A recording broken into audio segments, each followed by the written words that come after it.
Aujourd'hui, je souhaiterais qu'on lise un passage connu et plutôt triste de l'évangile de Matthieu, au chapitre 26 et au verset 46. C'est Jésus qui parle à ses disciples dans le jardin de Gethsémani et qui dit à ses disciples endormis : « Levez-vous, allons, voici celui qui me livre s'approche. » Les disciples ont endormi. On voit quelques versets avant, au verset 38, que Jésus demande à ses disciples de veiller avec lui. Donc il leur demande quelque chose, ils ne sont pas là en attendant, en se demandant ce qui se passe. Jésus les a tenus informés et il demande à ce qu'ils veillent avec lui, c'est-à-dire qu'ils prient. Et Jésus va prier son Père.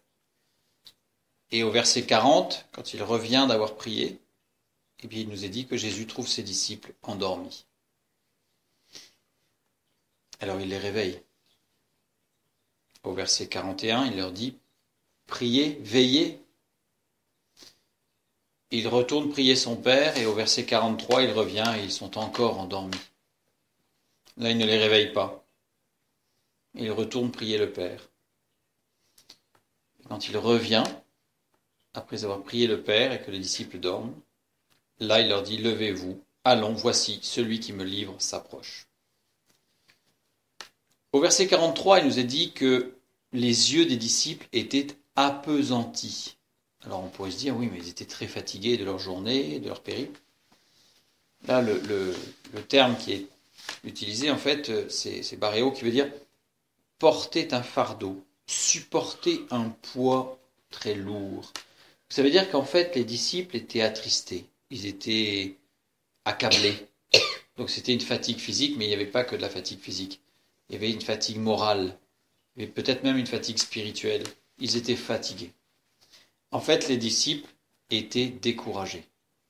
Après 3 ans de ministère avec Jésus, 3 ans de miracles, la fin devient de plus en plus difficile, et Jésus a commencé à leur expliquer quelque temps avant qu'il allait mourir, qu'il allait être livré, et donc les disciples étaient découragés. De notre côté, nous, comme les disciples, il y a des erreurs que nous avons faites, que nous faisons, et qui nous semblent irréparables. Pour certaines, elles sont irréparables.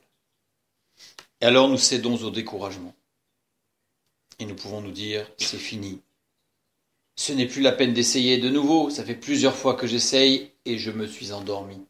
Et je me suis retrouvé découragé. Je me suis retrouvé fatigué parce que je n'ai pas tenu, je n'ai pas fait, je n'ai pas fait ce qu'il fallait. Alors nous sommes découragés. Ce genre de découragement n'a rien d'exceptionnel. Au contraire, je dirais, malheureusement, mais c'est une réalité, il est très fréquent pour chacun de nous. Chaque fois que nous avons laissé échapper une occasion d'accomplir quelque chose, dans le témoignage, dans l'affirmation de notre foi, dans le soutien à un frère, une sœur, quelqu'un de la famille, etc., etc., eh bien, nous sommes déçus. Nous sommes déçus par nous-mêmes, parfois, souvent. Et la répétition de notre déception nous amène parfois au désespoir. On se dit, je n'y arriverai jamais. Mais pour les disciples, à la 3e fois que Jésus vient les voir, il leur dit, donc il vient à eux, et il leur dit, levez-vous. C'est comme s'il nous disait, tu dors encore, cette occasion-là est perdue. Les disciples ont perdu les occasions de prier et de veiller avec leur maître. Mais maintenant, levez-vous pour saisir l'occasion nouvelle qui s'offre à vous d'agir. Il ne les a pas laissés tomber, Jésus. Il a prié, il a lutté seul, parce que les disciples se sont endormis, ils étaient découragés. Mais à un autre moment, il leur a dit, levez-vous, vous pouvez encore agir. Levez-vous. Le passé n'est plus. Confions-le, ce passé, à celui qui est le maître du temps. Dieu. Dieu est le maître du temps. Donc ce qui est passé, ce n'est pas la peine de se morfondre. Il faut bien avoir conscience de nos erreurs, mais on apporte ces erreurs, on apporte ce passé à celui qui est le maître du temps, Dieu. Marchons en avant avec lui vers l'avenir qu'il a préparé. Ne nous appuyons pas sur nos manquements passés, mais appuyons-nous sur la fidélité de Dieu qui nous le dit à chaque fois, lève-toi et viens avec moi. En tant qu'enfant de Dieu, Jésus nous dit aussi autre chose.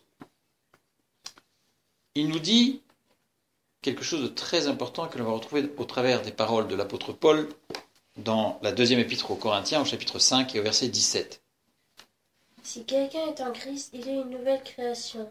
Les choses anciennes sont passées. Voici, toutes choses sont devenues nouvelles. Cette parole est une parole extraordinaire. Les choses anciennes sont passées. Tout ce qu'on a raté, oui, on l'a raté, oui, c'est d'accord. Mais elles sont passées. Voici, toutes choses sont devenues nouvelles. Dans cette dernière phrase, on a toute une prospective d'avenir. Toutes choses sont devenues nouvelles, on peut recommencer. On peut à nouveau remettre le pied à l'étrier, on peut redémarrer. Alors nous pouvons nous relever et entendre résonner en nous cette parole de Jésus que Jésus a dit à ses disciples. Levez-vous, allons. Voici, celui qui me livre s'approche. Mais se lever pour faire quoi? Eh bien, Jésus demanda à ses disciples de veiller avec lui. Il ne leur a pas demandé de se battre, il ne leur a pas demandé de faire des tas de choses, il leur a demandé de prier. Et on voit ça dans Matthieu 26, verset 38, verset 41, verset 46, à 3 reprises. On va prendre un exemple de quelqu'un qui a vécu un peu la même chose dans le découragement, c'est Pierre. Matthieu chapitre 26, verset 75. Et Pierre se souvint de la parole que Jésus avait dite. Avant que le coq chante, tu me renieras 3 fois. Et étant sorti, il pleura amèrement. Il pleura amèrement. Il avait raté quelque chose, Pierre. Là, par 3 fois, comme les disciples dans le jardin de Gethsémani où Jésus est allé les voir par 3 fois, eh bien là, par 3 fois, Pierre a raté. Mais Pierre n'est pas resté là. Qu'est-ce qu'il a fait, Pierre? Il a pleuré, parce qu'il a été déçu, d'accord? Mais dans Actes chapitre 10 et au verset 9, nous voyons l'attitude de Pierre. Le lendemain, comme ils étaient en route et qu'ils approchaient de la ville, Pierre monta sur le toit vers la 6e heure pour prier. Voilà. Pierre a entendu résonner à nouveau cette parole de Jésus. Levez-vous et veillez et priez. Pierre a été amèrement déçu parce qu'il a renié son maître 3 fois, mais il est retourné dans la prière. Et alors il a pu avoir un ministère extraordinaire. Et c'est après s'être mis dans la prière que Pierre entreprit des actions glorieuses pour Dieu avec Jésus-Christ, puisqu'il reçut les gens envoyés par Corneille. Il avait compris, dans la prière, Dieu lui avait dit qu'il fallait qu'il y aille, et Pierre a été un ouvrier extraordinaire pour ceux qui n'étaient pas juifs. Donc lui qui avait renié, qui avait raté quelque chose d'important, peut-être le plus important, on aurait pu considérer, eh bien, Jésus lui a dit, lève-toi et prie. Et Jésus nous dit, levez-vous et priez. Il nous dit à chacun, lève-toi et veille avec moi. Et alors, tu agiras par la suite. On va prendre un autre exemple dans l'Ancien Testament, et celui-là je l'aime beaucoup. Juge chapitre 18, verset 9. Allons, répondirent-ils, montons contre eux, car nous avons vu le pays, et voici, il est très bon. Quoi, vous restez sans rien dire? Ne soyez point paresseux à vous mettre en marche pour aller prendre possession de ce pays. Ce qui est intéressant dans ce verset, c'est qu'on a cette promesse de la possession du pays promis, qui découle de lait et de miel, donc c'est quelque chose d'extraordinaire. Allons, montons contre eux, donc on est prêt, on va y aller, donc là on sous-entend une action. Et qu'est-ce qu'il dit? Quoi? Vous restez sans rien dire. Le texte ne dit pas sans rien faire, il dit sans rien dire. Il fallait dire quoi? Eh bien, il fallait louer Dieu de cette promesse extraordinaire.